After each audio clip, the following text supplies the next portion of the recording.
very special guest. We got George Casalins in the building. This dude, I've known you for what, like? At least 4 or 5 years?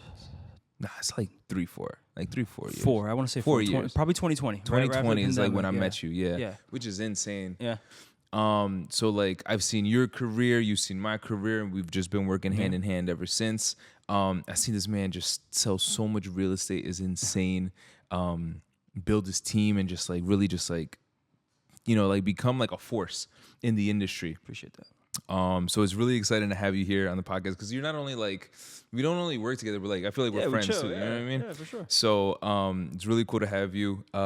Just to give you an idea, the reason I'm making this podcast is for people that, you know, don't necessarily know where they're going in their lives or what have you, and they're like, you know, maybe real estate sounds interesting. Sure. So can you share with us, you know, your origin story, like who got you into real estate? Do you like stuff like that? Yeah, I get you, man. Real estate's interesting. It's an interesting topic, right? And you hear all about it because it's just such a wide field. So I'm sure there's a lot of people that have, you know, that have even a fleeting interest in it. So I myself, I went to school to do government and politics. So my major was actually political science, my minor organizational leadership and government relations. I was part of Eagleton Institute of Politics at Rutgers. Like that was really my field. So when I graduated, I started working in city halls. I worked in City Hall in Elizabeth and Rahway, and I've done campaigns all over Union County mostly. So that was really my background. So when I was the chief of staff and public information officer for the mayor in Rahway at the time, and they placed me on the zoning board. And the zoning board it's essentially, they call it the no board. So if you want to do something that's not allowed by zoning in your whatever place it is, you come to the board and ask for permission to do something. So it's usually a board of, it depends on the town, but 7 to 9 people. And you hear applications. And I mean, like one of the first applications I ever heard was like, there used to be a gym on St. George Avenue in Rahway. They wanted to knock it down and build a Wawa there, right? So there's certain variances that come with it. Either the use isn't allowed, either the size is too big, either the setbacks of the building or whatever it is, they don't conform with what the zoning allows. So you come to the board, right? So my interest really kind of sparked there because I would start seeing Rahway 8-10 years ago was completely different place than it is now. True. And I would see a vacant parking lot that a developer was buying up for, let's say, $200,000, and they were getting approvals to build 200 apartments. That's insane. And now that's worth $25 million. So I was like, wow, that's pretty cool. That's pretty interesting. So I really got into it from the government side of things. I had an interest in it, but I never really did it. And then I ended up getting sick. I had cancer. And I had cancer, and you know, government and politics was very stressful. Like working campaigns was rough, bro. For like those last weeks of the campaigns, you're like 24/7 eating junk, high stress, high adrenaline, no rest kind of thing. And I didn't have insurance at the time because I was working for campaigns, and I started having like a tumor grow on my neck. And, you know, fast forward through all this stuff. I went through chemo, I went through radiation, I went through all that stuff. And one of my really good friends kind of pulled me and was like, hey, let me take you to dinner. And he was a real estate broker. And he's like, bro, you're killing yourself working to build stuff for other people. I know you have the ability to do this. Why don't you come and work real estate? And so he helped me get my license. And I already had an interest, but really my treatment and having gone through all that kind of woke me up to say, hey, this isn't a life. Like living this high stress life without building anything for myself is not really what it's about. So that was my big wake up call, and that's what got me into real estate. What year is this? This was 2014, 10 years ago. Wow. Okay. 10 years ago, yeah. Yeah, I realized I had cancer in 2013, went through, you know, about 2 years worth, and then got my license. And then even after that, I was doing it part-time. Because I had a great job at City Hall. I mean, at that point, like I left politics because I needed insurance. So I went to work in government. Money wasn't as good, but the benefits were phenomenal. So I was doing it mostly for the benefits. And then I started doing real estate part-time. So I would work from 8:30 to 4:30 at City Hall, and then I would get out and do my showings at 5 to 9. Weekends were showings, and just hustling. And, you know, the market back then was different. It wasn't as crazy. Houses would sit on the market for a month, 2 months, and it was normal. prices were a lot lower, but there weren't as many buyers because we were coming out of that recession after like '09. There was a long time for it to recover. So that's what I did for 2 years. For 2 years, I did it part time, and then I got out. What made you want to like make the move? Is like, okay, this is part time, but I'm gonna do it my whole thing. I guess when I started making more money in my part time than my full time. Oh, so you were? Yeah. Because I hear mixed reviews with the part time agents. They're like, yo, some people are just not in it, and it shows. Well, look, just like everything, and I think this is the part about real estate and any kind of self-employment, and you would relate to this. Anybody who's out there who does self-employment, you do as much as you want to do in a reality, and sometimes it's hard because in real estate, you might be part of a brokerage, but you don't really have guidance like that. And when you go to real estate school, they only teach you the laws of what's required or what you can't do. They don't teach you how to be a good agent. They don't teach you how to get business. It's not like that. So I feel like a lot of people, they have all the right intentions, but they just don't have the right tools to succeed in this. So for me, it was more of like, look, I've always been a hard worker and a hustler. You have a lot of self-employed people that, you make good money. So sometimes you kind of lose that motivation to go out there and do more. I was working like my life depended on it, and I wasn't really like I've never been a big spender or anything like that. So like it took me a while to really start buying things. I paid off my student loans. That was the first thing I did when I started making money. I bought my first investment property. Like I did those things as opposed to get a lot of people who start making some money, want to get the car, want to get the watch, want to get That wasn't me. So I kind of it was a different path. So it's all about you and your dedication too. So you touched on something that I find so true, and it's like it's with a lot of schools too. It's like they'll teach you the fundamentals on like what the technical skill is, but they don't teach you all the soft skills needed to actually implement those things. What would you say those skills are? So if you look at the basic essence of a real estate agent, you have to look at it from buy side, sell side. So if you are a seller's agent, you're more of a marketing professional, right? In the beginning, and there's stages, right? There's stages of the transaction. So if you're a seller's agent, you got to market yourself, number one, to try to like get people to know you, and then you get an opportunity to present your value to the client if they should give you the listing or not. So in that point, your skill set is more about presentation, about how can you actually deal with building rapport with somebody. It's a lot more interpersonal skills at that stage to get the listing. Because honestly, sellers want to work with people they're comfortable with. Yeah. A lot of sellers don't care about the accolades. Some of them do. The higher price points, don't get me wrong. You're selling $1 million house plus, they want somebody who's done that before. But when you're dealing with the first time, homes, like, anything between 350 to 550, they just want to feel comfortable. They want to feel that you're that person for them. And then after that, once you get the listing, it's all about marketing.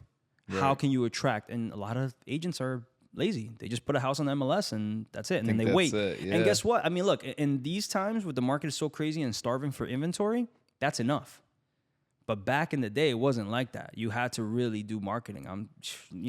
Canvassing, flyers, open houses, signage, newspaper ads, diner placemats. I mean, you name it. Facebook ads when that came around. These are all newer things. IDX feeds like Zillow and stuff like that. These are all newer things. But a lot of the agents in this market don't realize what it takes, right? And then on the buy side, you have to be, I would say, like a better listener. Because a lot of times buyers don't really know what they want, and you have to bring your expertise of what you see on the market and really listen to what they want and then try to figure it out. Like, you might hear somebody say, hey, I want a huge house with a big backyard, but my budget's $200K. So you got to listen to that, right? And then you're not actually going to go out there and look for it because you can't find it. If you're in the market, you know that that's not existing. So you have to say, hey, look, you want that? Maybe I can find that for you in Pennsylvania. Are you okay with a 2-hour commute? You know what I mean? Like that's the type of way that you have to kind of talk to them and say, or if that's your budget, then let's look at what I can recommend based on the places that I know. What's realistic? Right. What do you care about? Do you have kids right now? Do you care about the school district right now? Do you want something that's just safe? Do you care only about commuting? Are you looking for a house in the next 3 to 5 years? Do you want your forever home? There's all these different factors. So it's all about listening to the client's problems and trying to find their solution. And problems aren't just like, oh, this is happening in my life. Problem is, I need this for my housing needs, and then you come in with the solution. And then from there, being a buyer's agent is more about being a problem solver. Yeah. And just, so I think they're two different skill sets. Some people have them both, and some people don't. So that I feel like is the difference. So, okay, I want to touch on a couple things. So first off, with the selling agent and the buying agent, how do I say this? If they're trying to position themselves on social media, right? Because realtors are so big on social media, and they're looking for creating content, right? Now, you said, what did you say? I think. Well, like creating content to attract, I guess, clientele. Or? No, because I'm trying to take so many notes. And Sorry, I'll slow it down. no, you're good.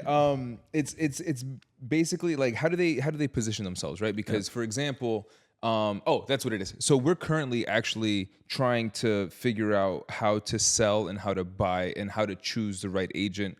Because like let's just say like every agent has a different niche, and so they have higher skill sets. How do you pin up the skill sets to each other in the sense of well, let me try to answer I think what you're getting at. So number one is your audience, right? I see a lot of agents that they try to do stuff on social media, but what's their audience? Like how many people actually pay attention to who's liking or reacting to their stuff, right? And what I found, it's mostly realtors. When you put real estate content, mostly realtors or lenders who want your business, title reps, whatever, it's mostly people in the industry that are reacting. So that's not going to get you what your goal is. And I feel like people don't think about it. They create content, they put it out, but then they don't check to see if it's doing what it intends to do.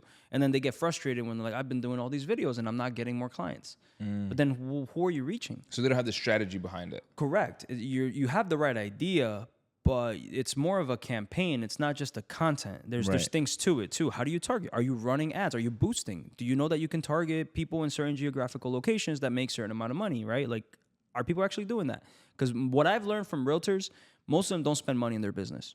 As little as possible. And this is one of the only businesses where you'll find people make so much money and spend so little money on their actual business. Not only from just the content creation, but then what comes from it, right? So I feel like if you're targeting home sellers, a lot of them aren't on Instagram. People don't think about that. And they're definitely not on TikTok. Where are they? For the most, Facebook. And how many people actually use Facebook nowadays?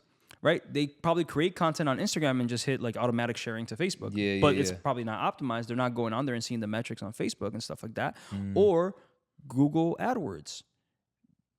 I feel like that's the main one. Absolutely. People search real estate agent in XYZ, New Jersey, right? Like that's where you really should be targeting. So I think that people have the right idea, but like I said, back to the schooling, they teach you how to potentially, how to get your license and what to do and what not to do, but they don't teach you how to market. Because that's a different skill set. So I want to dovetail that because now I remember what I was trying to say. So in this market, you said almost pretty much anything sells, right? And it's fair to say that like literally anyone, all you had to do was just put it on the MLS and you'll just get bites, right? But if you pair that with someone that is still putting in all the effort, all the work into marketing, do you think that the person that just put it on the MLS will get the same result as the person that's putting in all the marketing? The only difference is the person putting in the marketing will get more, and so that's a higher probability in getting a higher price? I would say, look, I think that a lot of agents get lucky, and especially because agents are, usually it's two-sided transactions, right? So a lot of times when I'm the listing agent, I have, pardon the expression, but I have buffoons on the other side as buyer's agents. I've heard. But what did they do? They just threw more money at the problem and just try to get the deal done, right? And then from there, they just trusted that everybody else would do their job, right? Because as real estate agents, we kind of do the negotiations, get the contract, and then you got lenders, attorneys, title, home inspectors. You got all these different professionals in the field that actually kind of help. So a lot of people limp to the finish line, not off the back of their own work. I think the problem comes when there's actual problems in the deal. And that's where those people are exposed. Same thing with listing agents. You might have a listing agent that just got their license and the aunt wants to sell the house, so they get the listing, right? And all they have to do is put it on the market, and because it's so hot, they get a contract. And then this is the big thing, did you properly market it? Did you take the first offer that came in? Did you shortchange your client? Because how do you know? Well, by doing the right thing, which is the proper exposure. So I see agents all the time, and I've done it. I take advantage of their inexperience. When I'm representing the buyer, I come in and I say to the agent, what's it going to get the deal done? And sometimes they'll tell me, you're not supposed to say that. You're not supposed to give a number to the other agent because you're shortchanging your client from potentially, maybe I was going to do more. right? So that's like one of those like secrets of the industry that a lot of agents don't know this, but you are doing a disservice to your client by telling me a number. But so many of them do. I would say 85% of agents actually tell me. And that's on the selling side that they're telling you. Yeah, when they're listing agent, like, and I'm talking about that because you're saying like, can you just throw it on the market and it gets done? The answer is potentially yes. Like most likely, yes, it'll get done. But did you do everything you could have done? So from the first part is price. Did you get the best price possible? Because some people shortchange it, right? Some people don't season the property enough. Some people get like you throw the house on the market on Monday and you get a great offer by Thursday and you tell your client, look, just take it and run. Let's go. Why? Because a lot of agents are money hungry, right? They got that commission breath. So they're like, just take it, let's go, right? Where like for me, I've been in this industry 10 years. Right?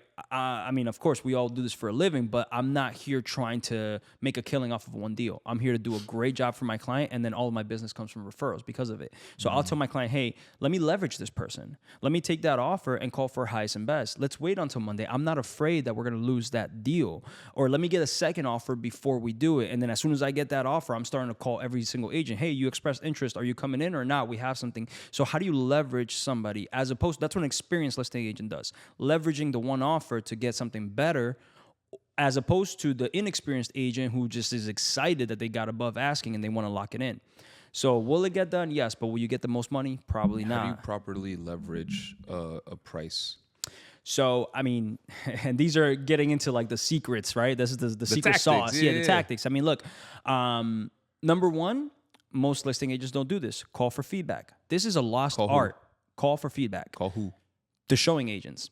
So back in the day, when I had a listing, like I said, it would take probably a month or two to sell back when the market wasn't as crazy because there weren't a lot of buyers, right? So I would have a showing, probably 2 showings in a weekend. So on Monday, I'm calling both of those agents. Hey, this is George. I see that you showed my listing. Just want to get your feedback. What'd your client think about it? They liked it, but there was no entrance to the backyard. Guess what? By me calling for feedback, I called my client. I was like, hey, I have a contractor. He can do an opening and do a backyard exit. It might cost you about, $2,500, $3,000 to build a little couple stairs and do a patio sliding door. Are you willing to do that if we can leverage the right price? I call the guy back and say, hey, look, if we provide that for you, will you buy the house? And then getting the deal done. Today's market, you don't do that because you have 25 people that show your house on the weekend and the listing agents are just sitting back and waiting for the offers to come in. I still call all 25 people that showed my listing, and I'm talking to them, and I know if there's interest. So a lot of agents... How do you know? Because I'm talking to them.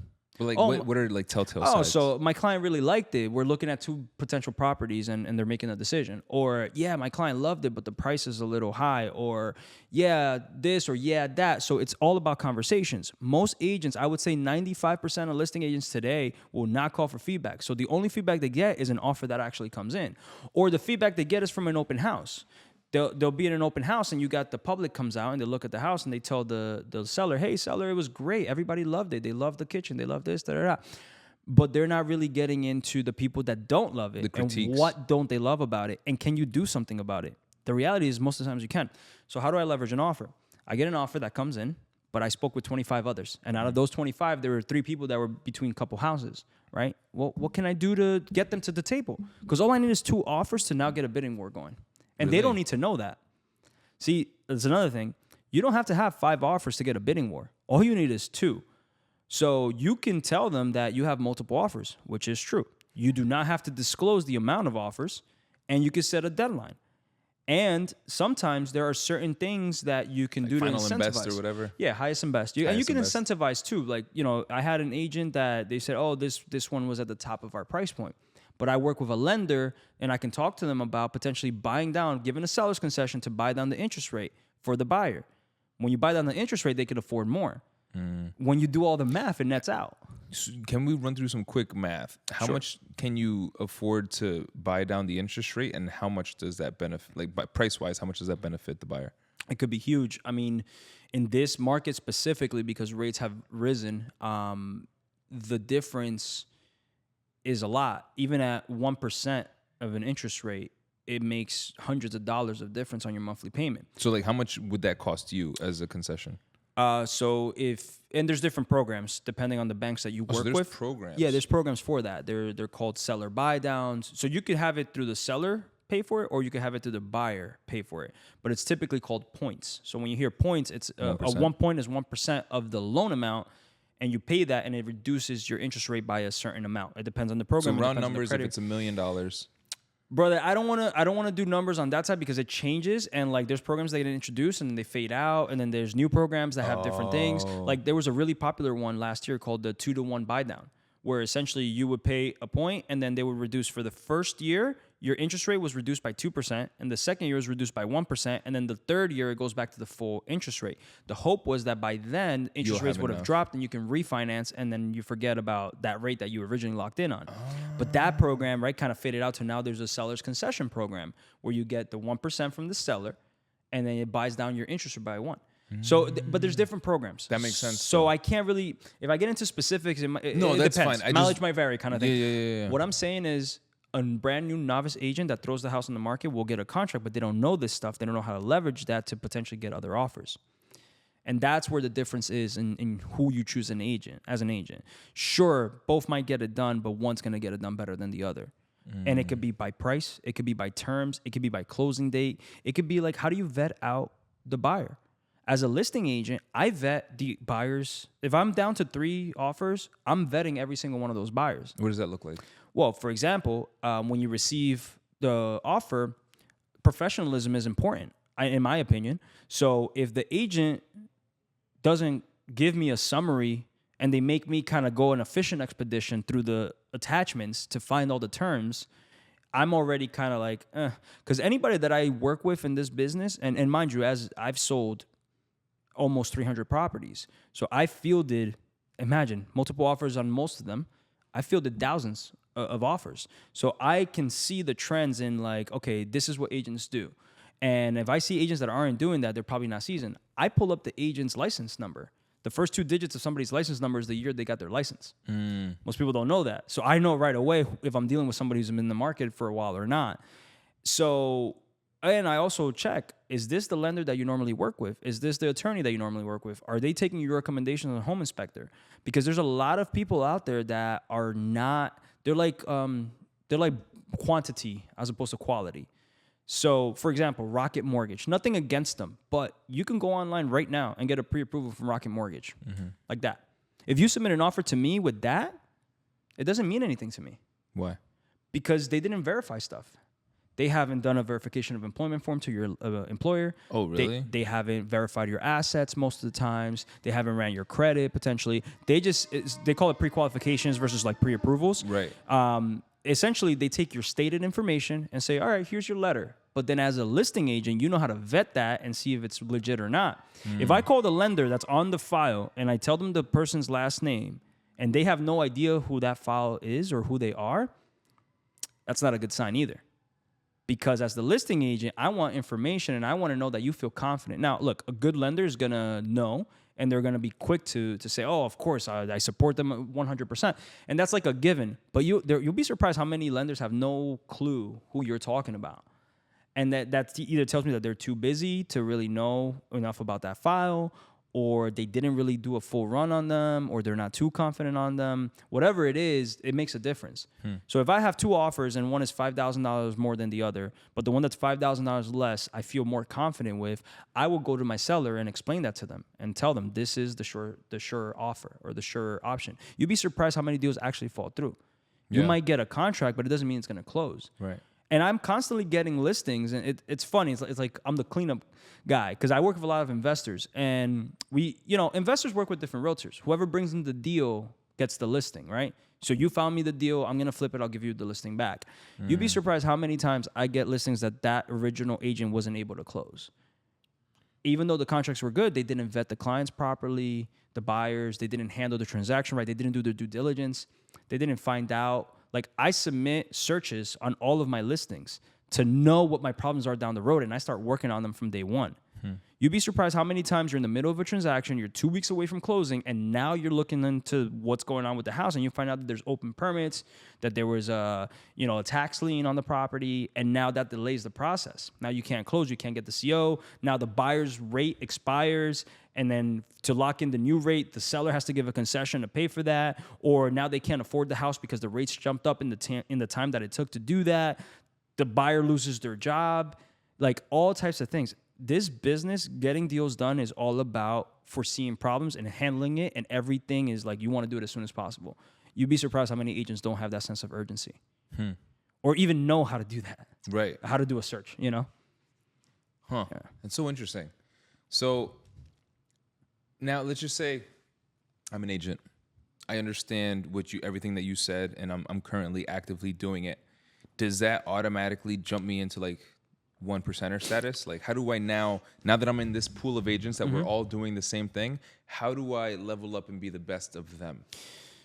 That's a good question. I mean, you can know what to do, but don't get me wrong. There's always more to learn, right? I've been in the business 10 years. I have a background in government, so I understand a lot of that stuff. How does that help you? Oh, tons of ways. I mean, connections? Especially connections is a part of it, but also it's just know-how.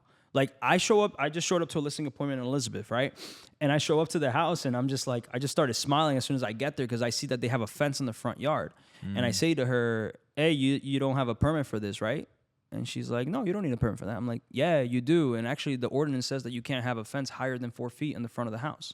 She's like, what are you talking about? So I showed her. I said, so we have to remove this fence before we do a CO, right? That's right there a problem that I can solve right off the gate and avoid them a fine. Because if you do work without permits, the city can fine you for it. Yeah. They can fine you up to $2,000 per subcode. So let's say that you finished attic and you put a bathroom in there, right? I know that the height, and this is my government experience and just code knowledge, I know that the height of a bathroom in the attic in Elizabeth has to be at least 7 feet. I go to a house and I'm like this in the bathroom. I'm like, you don't have a permit for this. Oh, shit. Or if you do, it's pre-existing and I want to see it in the record so that I don't have a problem with this. Because guess what? Let's say I don't know my stuff and I list the property and I have a contract. And then it turns out when I do the CO that we have to demolish that bathroom. Well, guess what? The value just went down in the house. So the buyer's going to want to reconsider or renegotiate the price. And the reality is they got you, pretty tight there because now you're about to close. And a lot of times you walk away from money. The seller, when it gets close to selling, they just want to close. But it's my job as an agent to help them not have these problems where they're like, whatever, give them the credit. I just want to close.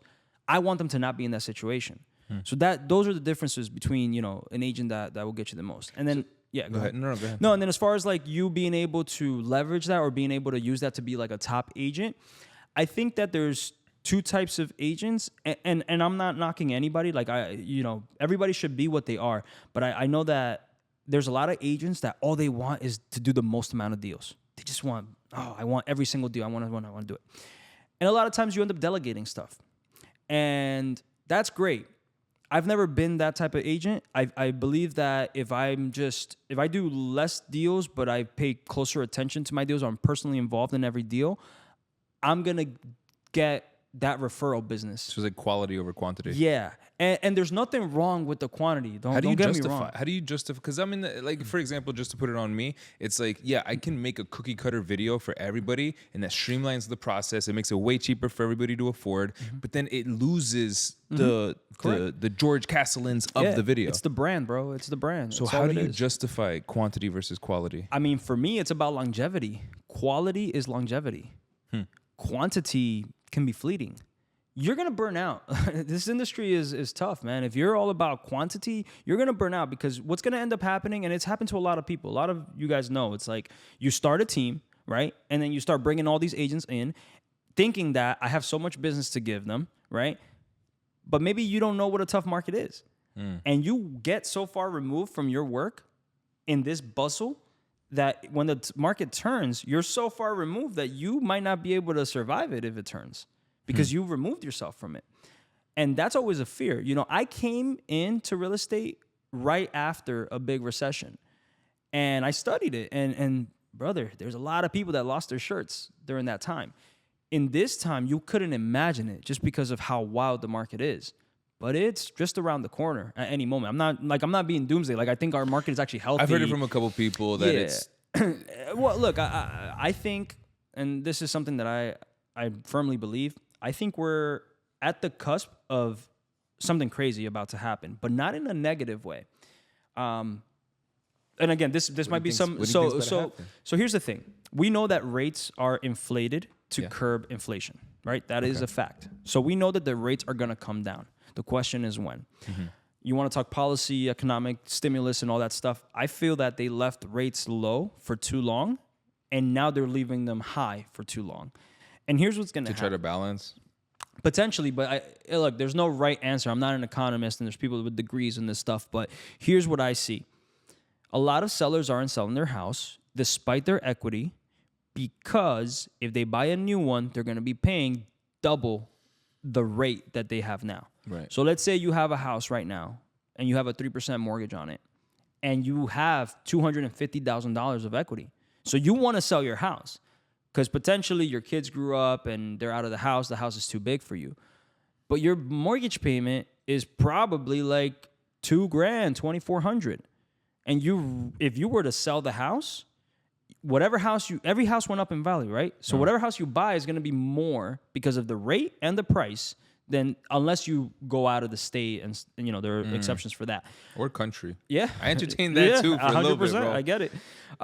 So what happens is right now there's a lot of people that want to sell their house, but they don't need to. And because the rate is so high, they're not going to. And that's creating a situation where we have no inventory really in the market. There's not a lot of houses for sale. But isn't the rate correlated to the price? So if the rate goes down, the price goes up? And there goes the thing. Two things are going to happen. When the rates go down, two things will happen, and it's going to be very interesting to see the timing of it. Number one, more inventory, because now people are willing to sell the house, because if they buy, let's say the rate goes from 7 to 5, and they were at 3%. 3% is artificially low. Yeah. So you're going to just be happy that you rode that wave, and you'll be happy to buy a new house at 5%. 5's like a medium. 5 is great. Average. Dude, before this happened, we were at 5.5 and the market was steady. The market was healthy. We've always been fluctuating, at least as long as I've been in the market, between 3 and 5.5%, somewhere in that range. So you go to 5.5%, 5%, and you have so much equity in your house, you're probably going to buy down the rate. You'll pay the points so that your interest rate's going to be like 4 and change. Right. So it's not going to be much of a difference. And you're going to put a big down payment on the next house, so your monthly payment is not that crazy. Which you can do because you just sold the house. Correct. So now you're going to have more inventory because of it. But it's all about timing. When the rates drop, the buyers will know about it first, because your lender's going to be calling you and saying, yo, get a house right now. Rates just dropped. Lock it in, lock it in, lock it in. That's going to lead to a price increase. Right. So everybody's talking about prices are going to go down and all this stuff. But as soon as the rates drop, the prices are going to go up. Right. Because if you have a 7.2 interest rate right now and your max budget is $550 and you drop to like a 6 and change or even a 5, now your budget goes up to like 6 and change. I don't know the exacts, but relative, it's going to So for every $10,000 more right now with these interest rates costs you about $63 more a month. That's crazy. So let's say it's a house for $500,000 and you want to make an offer for $510. If your mortgage payment was X, your new payment would be X plus like 65. So it's not a big difference. But it adds up quick. It does add quick, but it's not as big a difference as you might think. So as soon as the rates come down, that max budget goes up. Right? Yeah. So then prices are going to go up. And then you'll have some more inventory, and the idea or hope is that it will level out. But for at least 3 to 6 months, you're going to have a buying frenzy. True. Which is going to drive prices crazy. You're going to start seeing the multiple offers again. You're going to start seeing... So you're not seeing that many multiple offers right now? You are, but it's not like it was, 2 years ago. Like I would have 25 offers on one house. Insane. Now you'll have 5 to 10. Depends on the market too. Some markets are nuts. Multifamilies are nuts. You'll still have 25 offers on a multifamily. Really? Absolutely. If it's well positioned, well priced, well maintained, all these different factors. Yeah, for sure. So like as a realtor picking my niche, how do I know which markets are the ones that are like tried and true? So, I mean, first, if you're brand new, I would start with what you know. Because you want to, look, you want to make money, you want to make a living, but you also want to do a good service if you want to last in the business. So number one is being able to speak to the product that you're helping to sell. So if I got a couple from New York coming in and they're asking me, how's the neighborhood? I don't want to be a realtor that lies and says, oh, yeah, it's a great neighborhood. Turns out there was a shooting 2 nights ago, all right? Like, you want to know what you're talking about. So start there, because the business will come from it. Once you get past that and once you're like start researching. Read. There's local websites like blogs about the areas. There's usually Facebook groups for the communities that they're in there. Join those Facebook groups. See what people are talking about. There's even council have you ever meetings. had the Ring app? Yeah, the Neighbors app. The Neighbors app. Yeah, dude. absolutely. You see what's going on there. Say everything. Yeah, but bro, Facebook, honestly, like, and you gotta be wary because the people that spend so much time on Facebook are usually the naggers, right? So but at least you'll know about the problems because they amplify the problems. True. Attend council meetings. Everybody keeps saying that. Yeah, man, because you see what's happening, you see what's going on. Like, I've done deals where I pay attention to what's going on in town, so I know when an ordinance passes that changes the use for something, and I've been able to lock in properties that the use just got changed, and the rest of the people don't know about it. Even the listing agent. I did a building last year. The listing agent didn't know about a use change. So I put in the contract like 2 weeks after the use change happened. I locked it in a price, and it's immediately worth more because now the use is varied. And like that's the type of stuff that'll give you a leg up on everybody. And having that knowledge is what makes you stand out. Even if you're brand spanking new, you haven't done a deal, you show up and you talk to a client and you tell them something they don't know, immediately it builds a sense of confidence.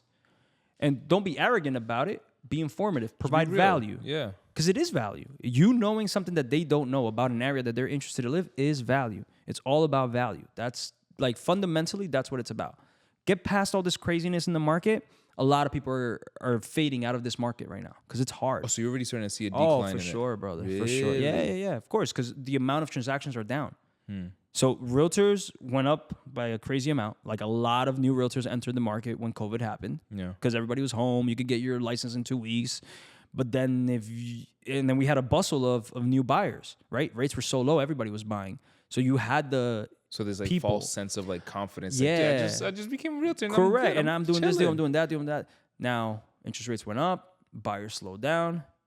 These people are still in the market, these realtors, They're they being put started to the test. And then now they're like, yo, I think I'm gonna go back to my full-time job. I think I'm gonna go back part-time. I'm gonna try something else. Oh, wow. And that's gonna happen a lot. So the time-tested thing is value. You provide value, you're not gonna have to go anywhere. Do you think someone should be a realtor their whole life, or do you see realtor as like a stepping stone? Look, man, I think real estate as an industry is humongous, more than just realtor. And being a realtor is a good way to get in because, very low investment as far as getting your license. You can make good money if you service your clients right, and you get to learn while other people are spending their money. Learn from others' mistakes. Or not even mistakes, just process. Or just, okay. For example, when I got started, I didn't know much about houses. I'm not a contractor or anything like that, but I can tell you everything about construction now. Why? Because I attended all my home inspections for my clients. A lot of realtors are like, oh, I don't have to be there. It's 2 hours of my time. I'm not going to go. Go and meet your inspector and go. I go. Even my listings, I would attend those inspections. I attended as many inspections as I possibly could because I wanted to hear the inspectors talk about the house and explain to their buyers.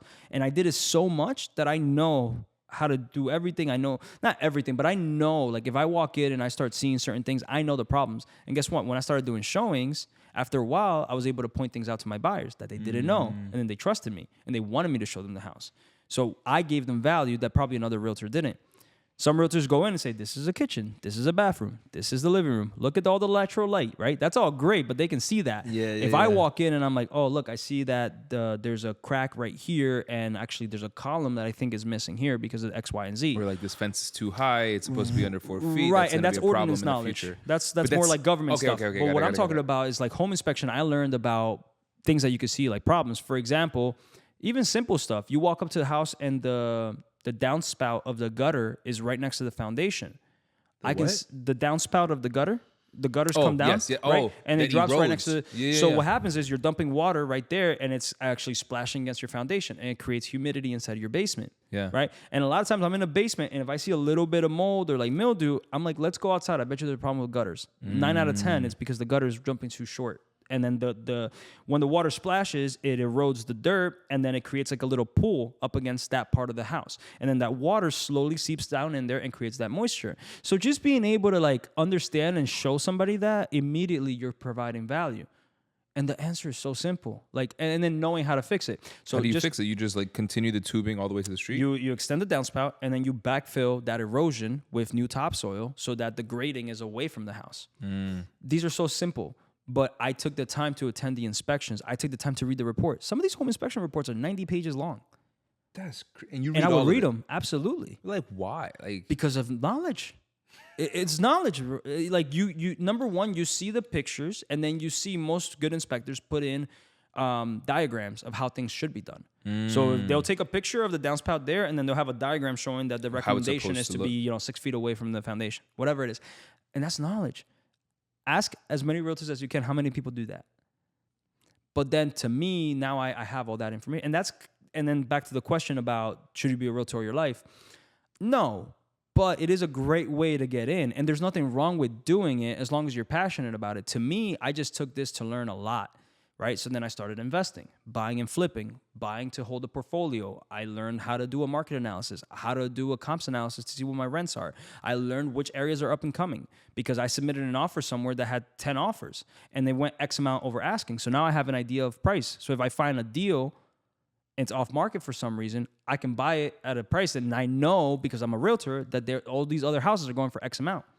So you start having knowledge about real estate that can help you do other things in real estate, like becoming a rental owner. how do you find more houses off market? There's different ways.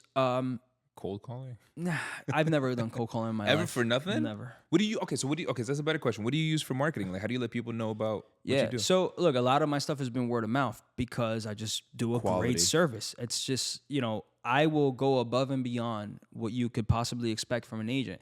And my Everybody favorite says that, but I never knew what they were like, well, if they have trash, I'll take it out. It's like, Yeah, no, that I wouldn't do. You know what I In the mean? beginning, I'll tell you one thing. In the beginning, I remember especially doing my number one thing when I got started, that was and it's all about your era. Where are you in real estate? So when I came in, it was all about the sheriff sales, right? It was all about the short sales. It was all about those distressed properties. So what do you have to know? I started thinking, what value can I provide an investor? Number one, and as you saw today, I have everything in my trunk.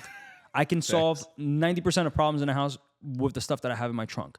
Guess what? That is invaluable to an investor because time is money. Yeah. So if I have an investor and I call them in and say, hey, I just got a call that, something happened to the door and you got to get down here and fix it, or you got to send somebody. Most investors don't go down there and do it themselves. They got to pay somebody to go out. And I'm like, hey, but you know what? I got a screwdriver in my trunk. I got a drill, and I'm going to go to Home Depot and just buy this hinge real quick, and I'll invoice you, or I'll send you the receipt.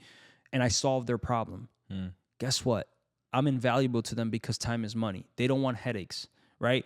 Or, hey, I'm going to go and apply for the CO for you, because I'm gonna go ahead and apply for that. You just send me the reimbursement via mail, right? I'm saving them time. And guess what? We were gonna fail the inspection because the battery was dead on this alarm and it was chirping. But I have AA batteries in my car, so I swapped it out. Like being able to just problem solve, right? That became really a good asset for me with the investors. And then they started, giving me business. And then from there, it was just like word of mouth. Hey, I got this guy that he's really good and he can solve your problems. And then I just started getting a lot of referrals. Then short sales and foreclosures, they kind of stopped during COVID because there was a moratorium. A moratorium where they stopped doing foreclosures because there was no evictions or anything during the pandemic. That. Yes, that killed my business because my whole business was built. Model. Yeah, my whole business was investors, right? So what I have to do? Well, now I looked at my market and I said, okay, I see there's a ton of buyers coming in from New York, right? Let me start working with buyers. I didn't really use buyers. I didn't work with buyers too much. The only buyers I represented before were my friends and people that came to my open houses that wanted the listing that I had. But I never really marketed to buyers. Now I was like, well, a lot of people are coming. Let me try to market to buyers. How? So I started doing Instagram live chats, talking about... By yourself? Myself, lenders, whatever value I could provide. Because that's the thing. You got to remember that people don't like to be sold. So if you're buy a house from me, or if you're looking to buy a house, bro, you just get skipped over. Yeah.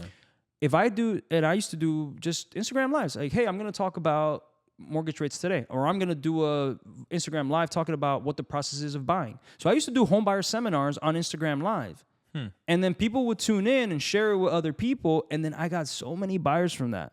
Paid $0. And That's then awesome. I did a great job for them. I researched things for them. I told them where the best restaurants in the area were. I told them, this is a renovation project that can add $10,000 of value to your house, but it's only cost you $3,000. I started doing those types of things, and they loved my service. And then, my cousin wants to come too. I bet I'll work with your cousin. I want to buy a 2-family house, and I want to buy a 1-family. And then that's how my business just rolled. So then it's been a lot of buyers. How long before your first IG live to okay, now I'm rolling in with the people that I wanted to. So it's all to. about timing, because at that time, everybody wanted to buy because rates were so low and the conditions in New York were so bad with all the riots and everything that was going on. But how are you getting people from New York to even watch your live streams in the first place? Through mutual friends and people that I knew in New York that I would say, share it, And it's all about, I think to me, it's about analyzing where you are. Always take the time to step back and look at what's going on. Because a lot of times you keep doing the same thing and you don't think about you're it. looking at it this correct. close, You're too close and you're not seeing what's happening around. So again, if I had been a regular realtor that was always working with investors, and then the pandemic comes and then there's no foreclosures, and I'm just like, I got to find the next flip, I got to find the next flip, I got to find the next flip, I would have probably lost my shirt. But I stopped and said, okay, this isn't going anywhere for a while. Let me back up. What can I do? Oh, look at all those buyers. Let me become a buyer's agent. And there's no shame to that. There's a stigma in the business. There's a lot of people that I don't want to work with buyers. I want to do whatever's going to help me make a living. And I get to help people in the process, by all means, So then now the market's different. There's no inventory. The big problem right now is inventory. So, luckily, I've pivoted to development and commercial because I have a lot of knowledge about land use. So I'm the chairman for zoning and planning now. I started as a member back 10 years ago. No, I'm in Roosevelt Park now. Oh, okay. So I know about how to read an ordinance and how to tell you if you can do something with your lot. So I just had a client right now that they're like, hey, I have this property in this city. It's 100 by 100. Can I do something else with it? So when I take the ordinance, I look at it. Any deal that I see in the market, I'm not looking at it for what it currently is. I'm looking for what it could potentially be. Can be. Right? And then I'm working on the development side of things. So I'm getting paid as a consultant now, as well as a real estate agent. Wait, so they're paying you to consult and absolutely, because not a lot of people know how to do this. What? So let's say that you own something and you want to do something else with it, or you're buying something to do something else with Is it. there just bare land in Roosevelt Park? It's not about bare land. No, I'm just out of my curiosity. Not really. No, There's not no really. real lots that I can just... I helped a client buy 2 vacant lots in Rahway after I looked at the ordinance and I saw what I can do, and we're in the process of getting approvals now. So I started doing this a couple years back, and I have probably 150 units under approvals right now at different stages. So I'll research what the client can do.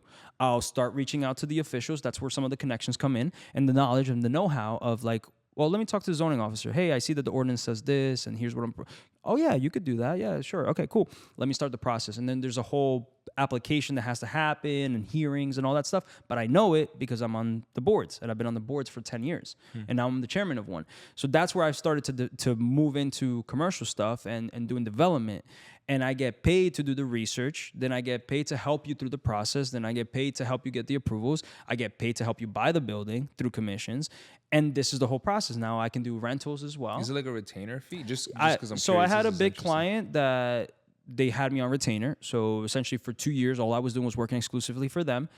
And now I canceled that. I'm still working You're for like a them, but free I consult with them on an hourly basis. And then I have other clients that I consult with on a per unit basis. There's all different types of ways to manage it. So interesting. So to me, it's always about, and look, being a realtor is what really opened it, and being involved, being involved in government somehow has helped me with all this. It's like Having full done all circle. bro, it's all full circle. Even doing politics and campaigns. A lot of these council people that have to approve these things, I helped in their campaigns.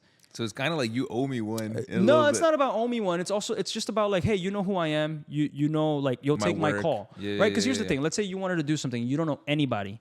You're going to go through the appropriate channels. And brother, I used to be a government employee. Government is slow. So if you're going to reach out, you're going to get there eventually. But if I've been through that municipal building and I used to work there, people know who I am and I can say hello. And it's nothing about abuse. It's just about I know who to talk to. Just relationships. Absolutely. It's just I know who to talk to. If you don't know anything, then you're kind of just figuring it out. And that's why people come to me. The officials aren't doing anything wrong. The employees aren't doing anything wrong. I just can so much cut time. exactly. I can cut to the chase because I know exactly who to talk to, as opposed to, oh, I'm waiting to call for this person to tell me who to talk to, and oh, this person's on vacation. I gotta, you know what I mean? Like all that stuff is a very real thing. So it's also about knowing, because a lot of times the person in that ward, they have to tell you if they want that or not. So for you to get an answer on it, sometimes people don't know that. They don't know that the councilman, they're the ones that have the voice of the voters, right? So if you want to come in and build something, you probably should see if the neighborhoods are okay with it. A lot of people don't know that or don't have the contacts. So it's not like they're doing anything they're not supposed to. I'm just calling and say, hey, look, I have a client. They're looking to buy this. They want to do this with it. What do you think? Oh, my God, Sally next door is going to hate it if you do that. Don't even. All right, tell my client, brother. Let's move on to the next. So I've worked with some developers, and they were saying that exact same thing, like that they have to go to the meetings to see everything, right? And then they'll be like, a lot of the times, all the neighbors will be like, no, it's a terrible idea, but the town will still approve it because it's beneficial. It'll bring value to the city or whatever. Yeah. So like, I guess my next question is, because I found this so fascinating, right? Is like you work with a lot of developers in Rochelle Park and Rahway, I'm sure even still. What is, if I'm a client, right, and I want to get into the investment development side of things, but I'm new, right? What is a good niche for me to start looking at? Is it empty lots? Is it like flipping a bit? Like, just out of your experience. Lots are hard because if they're still there, there's a problem with it. Oh. Because everybody starts there, right? That's like the logical thing. Let me find something vacant and find what to do with it. For the most part, you'll find that a lot is too small to be developed. Doesn't conform with. Thing? Yeah, absolutely. So zoning ordinance have a minimum lot size. I'm doing one in Union right now. And again, this is all about value and my knowledge in government and the people that I can talk to about it. There was a lot, and it was just there, and it's undersized. The ordinance says that it has to be 50 by 100 to be developed. But there's another part of the ordinance that talks about what's called a virgin lot. A lot that's never been developed has an exemption from minimum sizes, right? Most people wouldn't know that. And now we have approvals to do a two-family there. There's a little clause. Yeah. But it's all about the value, right? So look, you got to do some work. You got to do some research and really involve yourself in it, right? I would say your best bet is, if you're brand new and you want to get into development, I would recommend doing a search in a city where either you live, because if you're a resident and you reach out to a councilman, say, hey, councilman, I'm George and I'm your constituent that lives at 123 Main Street. They're going to answer you because that's what they're there to do, right? So right off the bat, as opposed to like if you reach out to somebody in a city that, hey, man, I want to talk to you about this, they don't owe you anything. If they're busy, you know what I mean? Like they don't owe you anything. But if you're a constituent, you have a right to access that official. I didn't know that. Absolutely. Because they represent you in government.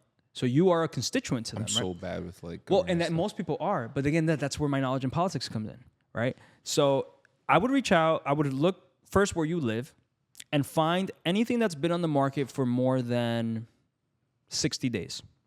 Okay. And this is commercial or residential? Or residential, anything. Look up everything. There's not a lot of inventory, so it's not going to take you too much time. So look up everything that's been on the market for more than 60 days. And then look at the zoning map and see what the zone is for that property. And then look at the zoning ordinance and see what the allowed uses are.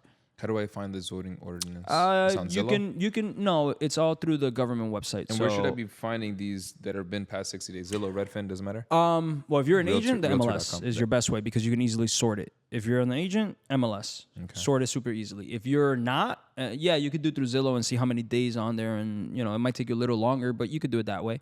And then I would go on the city website. So, if you're in Bloomfield zoning department, right?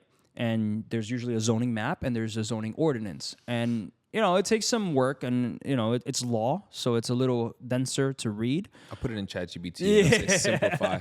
Or you hire a consultant. Yeah. and that's literally what it is. Like that's a lot of stuff that I'm doing right now. People who understand that there's no inventory and you got to create the inventory. So then you come to me and say, yo, help me find something. And there's ways to structure it through commission, through fees, through consultation, whatever. That's so interesting. Mm-hmm. Okay, so like if I genuinely want to come to you and I'm like, yo, dude, like all right, what's the minimum cost of entry as a developer? Like it depends. I mean, it depends on what your financing ability is. And do you believe in like syndication? Like yeah, but those are usually bigger deals. They're not interested in the smaller stuff, Well, what if I like syndicate like within my like friends and family group? You could. The problem for me as a consultant, it's got to be well organized that I'm not dealing with 50 people. No, there would have to be a spearhead. Yes, but sometimes on paper there's a spearhead, and then in reality there's A lot of yeah, because I've dealt with that. Like, okay, I'm the Really? manager for this, and then like they call me up. I invested $10,000, and I need an answer. That and then I got to be the one to say, hey, look, on paper, this is the person that. I don't want to deal with that stuff. Not when I have enough clients that I only deal with one person. So that's the problem with syndication sometimes. It's like it might sound all good and dandy until it's not. Like, Right. what if somebody who put in $20K with you loses their job, or something happens and they need that money back, and you tied it up with someone? That person, you think they're going to wait around till I finish my job and get them their money back? They're going to be hassling me and harass. They don't care. That's crazy. So that's one of those things. So quality of clients. Quality of clients, and then expectations. You know, some people will come and be like, I want to make 50% on my money. All right, cool. Well, I'm not going to waste my time with that. yeah, just not. I mean, it's not realistic. What is a realistic, like 15, 20? Yeah, that's realistic. Depends too. In what time frame? Average. Like a flip. If you manage it right, 3 to 4 depends months? on. Like a quarter? I would say 6 months. 6 months. Yeah. A lot of people don't estimate reality, which is submission Delays. Well, okay, you want to do something right now. You want to buy a house and flip it. Well, guess what? First of all, you need architect plans. Get the architect, schedule him. He comes out. He might take 2 weeks to get your plans. Then you got to start getting quotes. So contractors, you might meet them at the house tomorrow. They're not going to give you a price until they look at the plans, because the plans have specifications. So you might think in your head, oh, I'll get the architect in tomorrow. I'll meet all the contractors on Friday, and by Monday I have my quote. That ain't gonna happen. You're gonna wait, a week or two. Then they're gonna start working on that. They gotta get pricing, whatever. And then guess what? You gotta prepare permits. That might take them another 5 days. And then you gotta submit them to the city. They have 21 days to review your permits. And some of them choose to take even longer, even though they're not supposed to. Just because they can, or they're backlogged. And they don't have to answer to you. You call, hey, I'm checking on the status of my permit. It'll be ready when it's ready. Straight up, they'll tell you like that. But, bro, it's like that, But again, it's me when I put my face. I've been at tons of these building departments. I like to go and put my face. I know the clerks' names. You got to be nice. Like, I understand what it is to be a government worker, and a lot of people just, I pay for your salary, and they're in your face and stuff like that. Don't do that. Be nice to them. Yeah, just human beings. Absolutely. At the end of the day, yeah. Oh, thank you so much. I understand. I appreciate all your help. Like, just kind words will take you so far.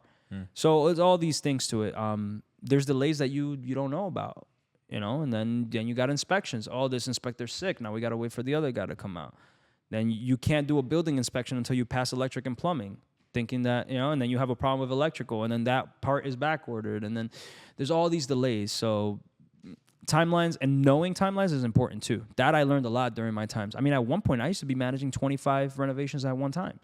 That's insane. Yeah, and I By had yourself? 8 different crews. It's like me managing it, and then like I had a little work group where somebody would acquire the deal, I would help move it, then I would project manage, I would sell it to the investors, and then I get the listings. And that's where most of my business came from, because I was willing to do the project management because I learned how to do it. And I did that for free, but it earned me the listing. Right? So it's like a lot of people aren't willing to do work without pay. So that's another thing, because that kind of ties into like how I internalize that, is like, oh, that's like a lead magnet, right? Like that's a very valuable thing that you're offering just to sell something else on the back end, right? Is that something you would still do now, or do you have so much experience doing that you just leverage the experience now? Yeah, so I wouldn't do that now.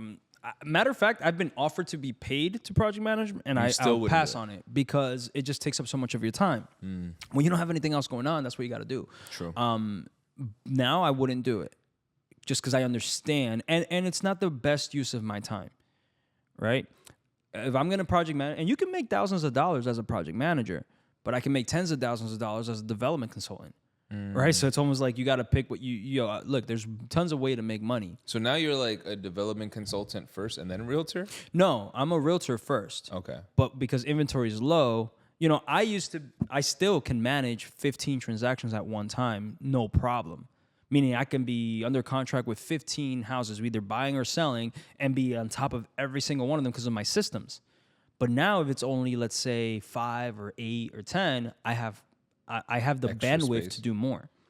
Did you build all your systems yourself, or did you you did? I did, yeah. So it started very rudimentary. It started with just myself and like a notepad, and I would just have one page per property, and that was my transaction, and I would just do bullet points of what I needed to do, and I would cross it off when I did it and add the new ones as I added, and then it evolved into a Word doc because it was easier to do it that way. Then I put it on Google Drive because I can access it from my phone and I can access it from a computer. At one point, then I had to hire an assistant. At that point, I was like, it's an investment of my money to be a real assistant, not a virtual assistant. I don't believe in it in my business. You're not the first person to say that either. Bro, it's And there's other things like, man, it's all about maximizing value. Like my assistant, she's been with me for a long time, and I had her become a notary public so she can help me and my clients notarize documents. That's cool. I had her get her real estate license so she can help me do showings in a pinch, and she can do an MLS and stuff like that. She's bilingual so she can help me with my clients. She knows my system. She's been with me since. So there's a lot of assets to it. Can we share who it is? Yeah, Kim. Yeah. Shout out Kim. Shout out to Kim. She's phenomenal. Like, it's all about the people in your organization are very important. And I have different parts as I've grown my business, and having a good assistant I've gone through maybe 5 assistants. She's been with me the longest, and she's phenomenal. How do you find top talent? The funny thing is, she came right out of high school. I was helping her mom buy a house. No way. Yeah. So I met her through mom, and she was thought it was right like out it was a family friend. No. So she was just out of high school, and so she didn't know. It wasn't like she was necessarily a good assistant. She just had the willingness to learn, and obviously it takes time, man. It takes time. Learning this stuff is, and I had to also be a good creator of systems, a good leader, yeah, for my staff to be able to do that, So like, and even now, I Giovanni, he's my showing assistant, if you will. So like when I'm doing something and I can't make it, I'm not gonna say no to my client. I have somebody that can help, and I'll pay him to do that. But I told him how to do showings, and I bring him and have him shadow me. Because I don't do showings like most people do. And I have him do my home inspections too, so that he can learn the things that I know were assets. And then this is building skill bases for them too. Yeah. So it's all about the people, right? That's very important. But when it comes to the systems, when I got an assistant, I put it on Google Drive. Because now she can edit it, I can edit it, it's on the computer, File management. I started using the OneDrive. Most people use Google Drive or Dropbox or whatever it is, but something that we can have shared access to documents so that you can be efficient. And then it became, now I use a system called ClickUp, and it's kind of it's kind of like Monday. It's like project management. It's a project management thing, but it's very much buildable. Like it's not as cookie cutter. You can actually build the lists the way you want it. I don't know if you Asana. Asana? Okay. Yeah, there's a ton of them. There's a bunch. The best one is the one you'll actually use, right? Yeah, because they all kind of do the same thing. But like it's just the one that you actually use. And people, it's the same thing with CRMs, client relation managers. A lot of realtors are like, which CRM do I use? There's there's LionDesk, there's Chime, there's Lofty now. There's all these different things, and it's Follow-Up Boss. Follow-Up Boss. It's all about what are you going to actually use. Yeah. You know what I mean? It could be as rudimentary as a piece of paper. Or as complicated as a system that you develop. As long as you use it and stick to it and really have the commitment, it helps. And that's why I can handle so many transactions at one time. Because 1, I have staff, and 2, I have systems. But I've had to build those over time with my experience. So on my ClickUp, I create a checklist. So every single transaction has a checklist. Every single transaction has the same set of things that they have to go through, right? All of them, you have to do a home inspection contingency, you have to do a mortgage contingency, you have to do a title contingency, and you have a municipal approvals contingency, like bare bones basics, right? So then it goes, well, what goes first? Your mortgage goes first, because you have to start that process. So did the lender submit the mortgage application? Did the lender do the underwriting for the approval? Did the lender order the appraisal? Did the appraisal happen? Did the appraisal come back? Did they get sent to underwriting again? Did it get a clear to close? Right, those are all the steps on their mortgage, right? And I'm checking all of them, and I can't go from one to I can't go on to the next one until I do the one before that. But then once I'm as far as I can on that today, I go to the next section, home inspection. Okay, did I schedule home inspection? Did they give me a date for it? Did it happen? Did I get the report? Did we send the report to the attorneys? Did we negotiate repairs? Did they agree to repairs? Did the repairs get done? Did we check the repairs? Did they satisfy the contingency now? Those are all the items to it, right? And I can't go to the next one until I do the one before it. Now I go to the title. Did title get ordered? Did the searches come back? Are they doing a survey? Were there any problems? All of these sections are there. Did I send my commission statement? How many sections? For me, it's 4 general, and then some deals are different. Some deals could be different. If I'm doing a land deal, there's no home inspection, but there are environmental inspections, right? I could do a tank sweep. right? If I know that there was a automobile place on there, I can do a phase 1 inspection, right? It's a cash deal. You don't have a mortgage contingency, but you still want to do due diligence. You might still have an appraisal, even though there's no mortgage contingency. So every deal is different, but I have like a template.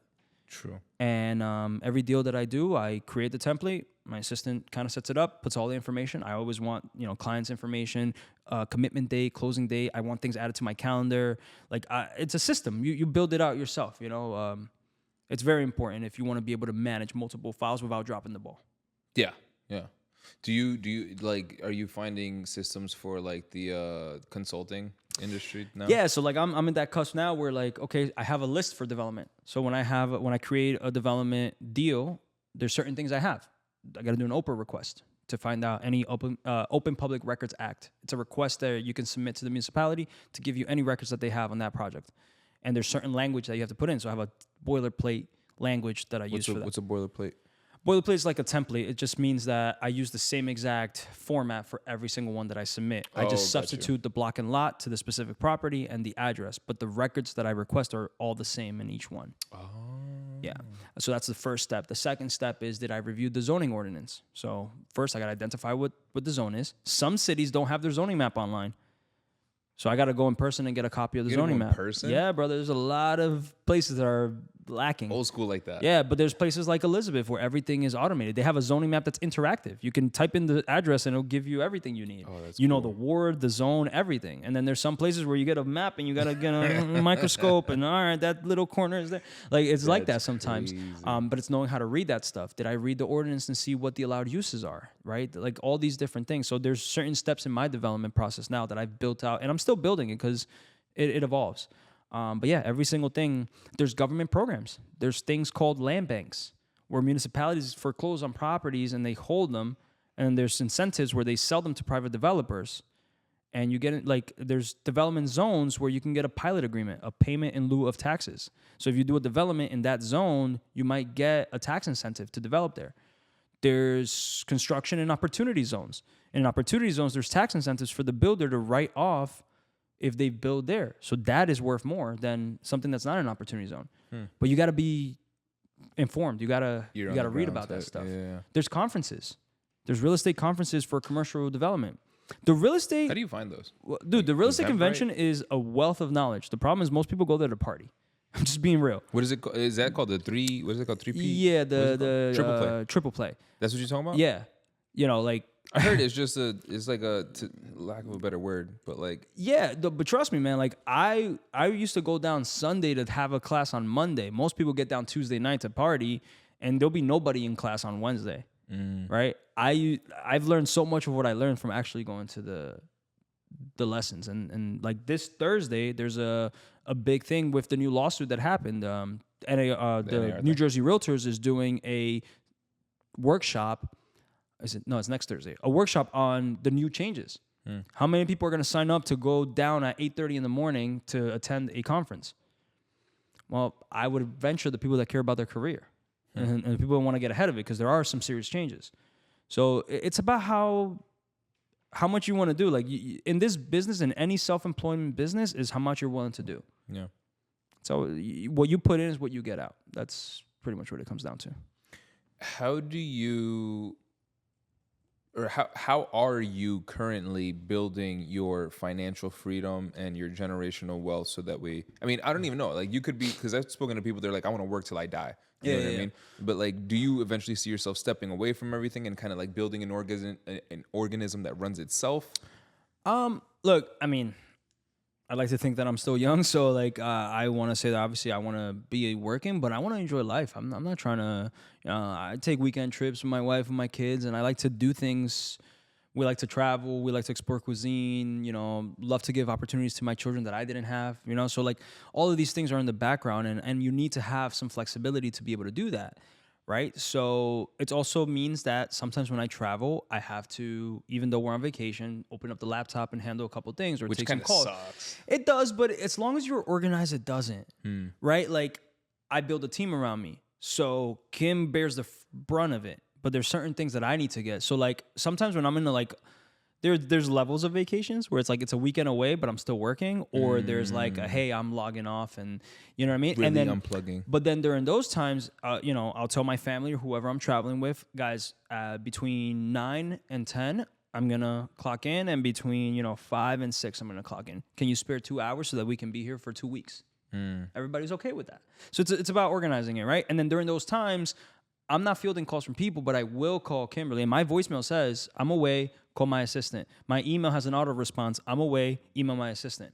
And when I'm checking in, I'm just checking with my assistant and see what fires I need to put out, right? So it's about optimizing. It's about, but it's all about the systems that you build. So I see myself, number one, rental portfolio is important. It is the key to passive income and being able to Rental portfolio. Yeah. So just owning properties. Like some people don't want to be landlords, but to me, that's my path, right? Like, Do you believe in the whole property management thing, or you feel like myself am not, and I will absolutely pay for property management when I get to that point. Like I do not want to be handling with that. that. Right now I do, because I don't have that many, so I can handle whatever my tenants need. I can handle that. And I have contractors and I'm in the field. Yeah. At some point when I'm not, then it's a different story. Gotcha. But rental portfolio, that's it. So it's like having a plan. Like I want to buy X amount of units, and I want to buy something that can yield me this much. And having that plan is important, right? The other side of it is the capital for it, right? To me, most deals don't make sense right now. So instead of worrying about finding the deal, I'm worrying about making the money so that when the deals start to make sense for me, I have it. So I'm not focused. Like last year, I did a handful of flips. This year, I don't plan on doing any flips because the rate situation is a little nutty. So, and it takes time. When you're managing these in flips, they take a lot of your energy. I don't want to deal with that, right? For a couple years, I was like, I want to be a broker. So I opened the brokerage. And then I had a ton of agents, and it was taking up so much of my time. So it's like, you got to pay attention. Just because you want something doesn't mean that's the right thing for you. But sometimes you got to try it out. So I did. And whatever worked for me, great. And whatever didn't, you got to be able to pivot. And you got to be able to put your ego aside and say, this isn't what I need right now, because it's not really serving me. Because you could get so bogged down in things, it's nuts. It's a lot of, so I think to me, my financial freedom is about being able to say no to things that I do want to do. Say no to things you do want to do. Yeah, because it's the same thing as saying like project management. Just because I can do it doesn't mean I should do it. And because I said no to that, I can now work on 3 other listings, or I can now do a development project. Yeah. So like, look, I got approvals from one of my clients to build 27 units plus 11,000 of commercial square feet. That's insane. And for me to be able to do that, I had to devote time and have meetings and meet with architects, engineers, council people. I had to present in front of boards, all this stuff. But guess what? Now I'm going to get 27 rentals plus 11,000 square feet of commercial. And that comes with a big price tag. Wait. So they're trusting you to sell, to be the realtor on all of it? Oh, it's not trusting. It's part of the deal. So you want me to do something for you and develop something, I'm going to get those listings on the back end. Because I worked with this realtor, and she was like doing this development property thing, and she was like furious that the developer promised her that she would do the whole deal. Is your promise in writing? Right. But then he split it down the middle. It's like, hey, you're going to do this half, she's going to do this half. Yeah. No, I mean, look, this business, unfortunately, you have to put things in writing. People really like, I've had agents that come at my neck when I put a listing up and I sold that property to him and it was my listing. Oh, you have a listing agreement? No, but he said it. I'm like, I'm sorry. It's really not my fault. You should have made him sign the listing agreement. Oh, but I did this and that. Well, you shouldn't have done it until you had the listing, right? It's a hard lesson to learn. And it's happened to me, bro. It's a hard lesson to learn. But if you get promises, put them in writing. Yeah. It's business. Unfortunately, sometimes you just can't trust people's words. And sometimes they might not even mean any harm. Sometimes it was a misunderstanding. They might have said something to you and they might have said, yeah, you're going to handle this half. And then you might have not heard that. Right? So like, just everything in writing. Just put everything nice and clear. In all business relationships, have everything in writing. Nice and clear. No misunderstandings. That doesn't ruin relationships. Because sometimes there's no right or wrong. Yeah. If it's in writing, it's just plain. what it is. Yeah. It is what it is. It's just a way to avoid problems. I firmly believe that in all aspects of business. And there's the old school, hey, here's my handshake, that's what it's worth. And that's phenomenal. But until you have that relationship with that person, you don't know that that's how they are. I even feel like that type of breed of person is dying off anyway. 100%. So it's like, I have a couple of clients that are like that. yeah. That I will take their handshake as good enough because I've been working with them for years. Word They is tell bond. me something is mine and it's mine. But sometimes things happen that are out of their control. Some other thing happens and like you can't fault them. But guess what? If you protect yourself and you have a listing agreement and that thing happens, now they're bound. Yeah. So they can't do that to you. You know what I mean? True. Yeah. Where do you see your future in the next 10, 20 years? Well, I think the development side of it is really what excites me the most right now, and that's probably where I'm heading. You're gonna be a developer? Yeah, I believe that's my path along with my portfolio, because that's how you grow your portfolio even faster. You could buy, 2-family, a 3-family, a 4-family. You could start buying up like that and build a portfolio, and that's probably the more direct path. But at some point, if you can get into a deal and buy something and build 30 units, And just be like a partial owner? and be a partial owner of it and then you create a cash flow. It's all for me, it's all about passive income, right? And the only way you're going to do that effectively, in my opinion, and you got to diversify, Is right? that considered a syndicate? It doesn't have to be. What signifies it? Because I really don't even fully know the word. I know it's just a bunch of people pulling their money together and doing something Yeah, together. and look, there's formal ones like REITs, real estate investment trusts, that are like 100+ members. It's gotta be registered, it's regulated, all that. And then there's small, like, hey, look, this is my community. That's the one everybody I like. put in, and Yeah. that's a syndicate. But you would do like you would do an LLC, and then you would do an operating agreement. So is that And then- what you would be doing? It with depends on the deal.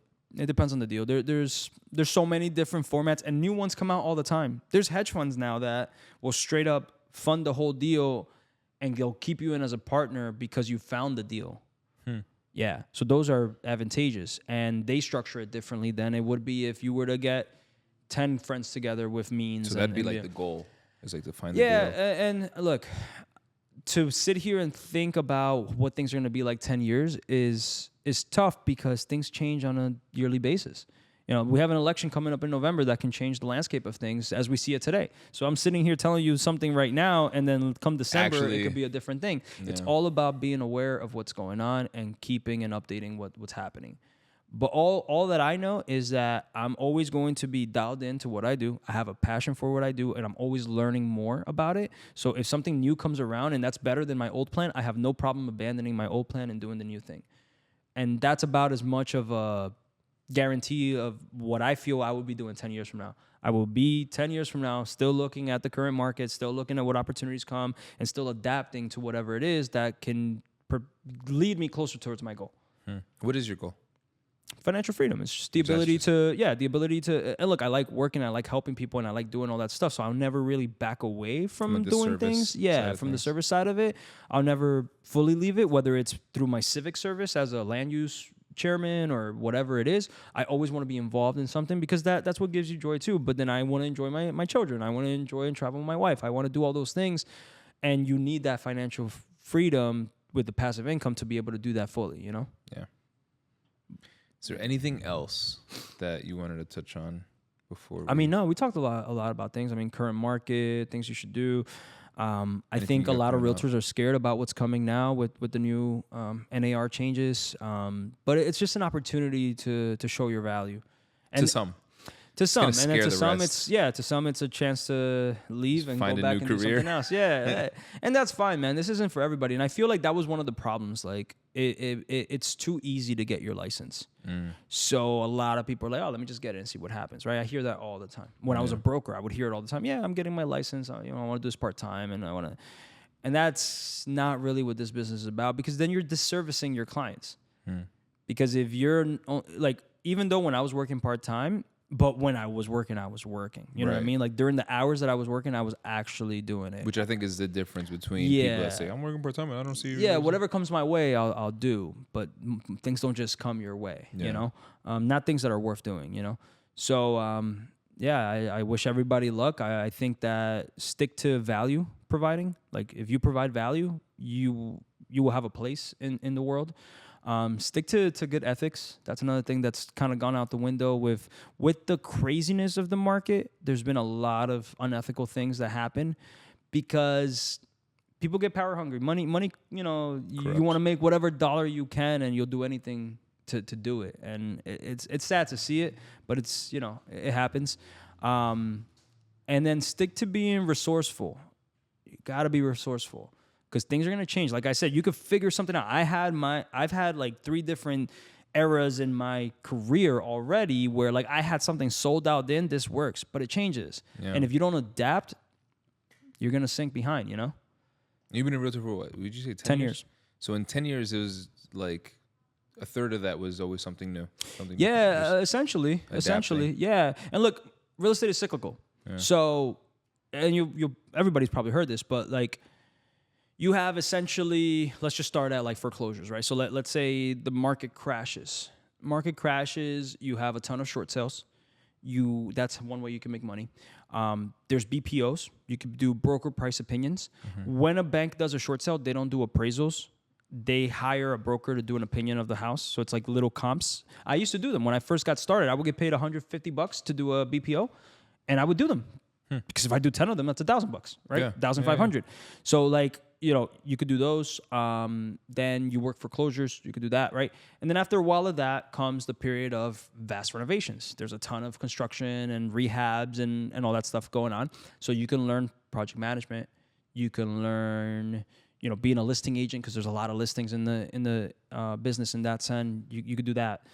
After that, things kind of stabilize and it usually transitions over to like new construction, because prices go up to the point where the flips don't work so much. So now you're looking for teardowns. You're looking for towns that are up and coming, towns that are valued low but close to train stations. So you know that even though it might not be the best town right now, you can buy up entire city blocks, knock everything down, do new construction, and it's going to change in 5 or 10 years, right? And then once that happens, you know, at some point you'll have again come back around. Like prices get to be too high or economic things happen, war, whatever, and it comes back around. But every single facet of real estate will provide opportunities. You just got to be willing to adapt and change what you're doing to do it, you know? Yeah. And expand your knowledge on how to like leverage what you know. And not be, there's a saying like, not be too far removed from what you do and never be above doing the things that you did to get you there. Yeah. Like I'll do rentals right now. There's a lot of listing agents out there that are successful and will not do a rental. Like, don't get me wrong. I've sold about 100 million in volume, and I'm not above doing a rental. You know what I mean? Yeah. Don't be above it. Like, it's your work. It's what gets you there. So be willing to do the being work. humble and Absolutely, dude. Yeah, absolutely. If I got to install an alarm for a client because they like my investors at this point, I tell them, hey, pay somebody to come and do it. I'll give you my field guy. You can pay him $100 to install your alarms. But if it's an older, you know, seller that I've dealt with, and you know, I'm getting on that ladder and I'm installing it. That's awesome. Yeah. So that be grateful for the work that you have too. You know, that's important. I love that, dude. It's always a pleasure talking Absolutely, to you, bro. man. Thanks for having me. Appreciate it. I feel like I learned so much every time I talk to you, bro. Appreciate it, brother. But dude, Thanks, thank man. you so much for coming out, brother. Thank you, man. Appreciate you.